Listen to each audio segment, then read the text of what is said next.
सभी भक्तों को हर हर महादेव। आपकी शिवरात्रि पूजा पूर्ण होने के बाद आपको चौकी कब हटानी है, सामग्री का क्या करना है, ध्यान से सुनिएगा, अंत तक बने रहिएगा। पार्थिव शिवलिंग पूजन आपने किया है तो यह वीडियो आपके लिए श्रेष्ठ रूप में जानकारी से भरा रहेगा। छोटा सा वीडियो है परंतु बहुत काम का रहेगा। जैसा कि आप जानते होंगे, पूजा करना जितना महत्वपूर्ण है उतना ही आवश्यक है।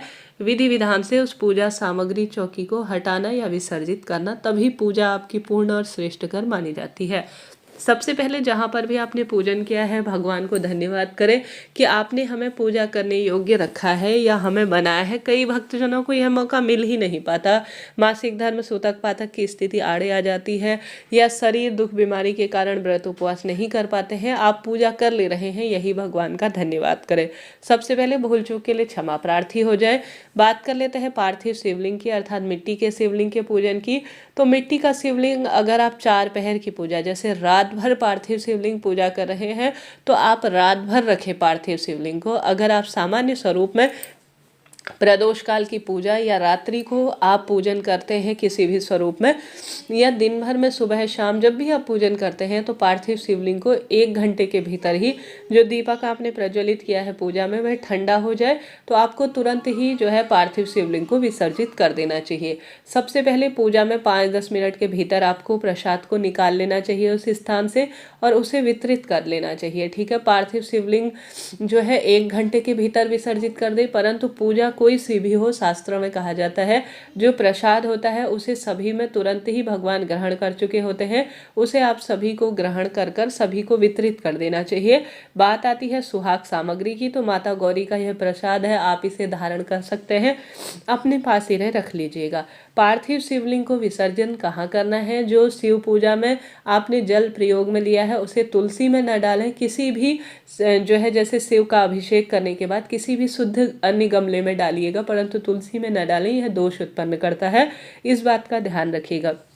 पार्थिव शिवलिंग को तो आप 1-1.5 घंटे के भीतर ही विसर्जित कर सकते हैं, परंतु रात्रि भर 4 पहर की पूजा कर रहे हैं, आपने चौकी विराजित की है, शिव दीपक लगा है, तो दूसरे दिन आपको विसर्जित करना होगा। ठीक है, पार्थिव शिवलिंग को आपको रात्रि में ही विसर्जित कर देना होगा, इस बात का ध्यान रखें।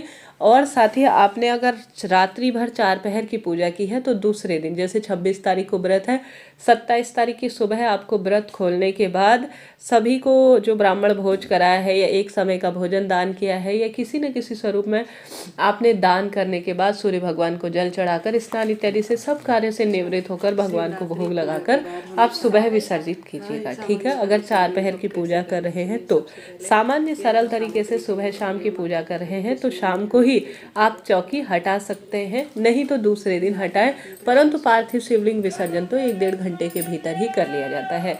पार्थिव शिवलिंग हमेशा किसी पवित्र नदी में या अपने ही घर के गमले इत्यादि में विसर्जित किया जाता है। पवित्र नदी ना हो तो एक साफ स्वच्छ बाल्टी लीजिए, उसमें 1 बूंद गंगाजल डालिए और पवित्र नदी का भाव करते हुए, मिट्टी की वस्तु है, मिट्टी में ही समाहित हो जाए, नदी में प्रवाहित का भाव करते हुए आप सभी को उसे जो है वो जो बाल्टी है उसमें छोड़ देना है, ताकि यह विसर्जन का भाव यहाँ पर उत्पन्न हो जाए। इस तरह से पार्थिव शिवलिंग विसर्जन की यह विधि परिपूर्ण हो जाती है, ऐसा शास्त्रों में कहा जाता है।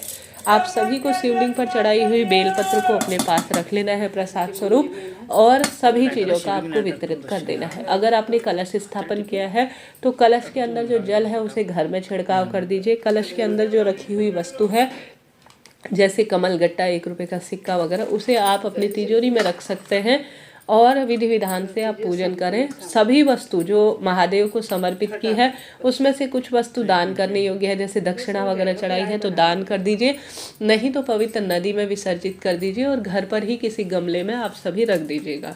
इस तरह से पार्थिव शिवलिंग विसर्जन की यह विधि और नियम कही जाती है। आशा है, उम्मीद है इस तरह से आप कार्य करेंगे और भाग्य की रेखाओं को प्रबल करेंगे। हर हर महादेव, जय माता दी।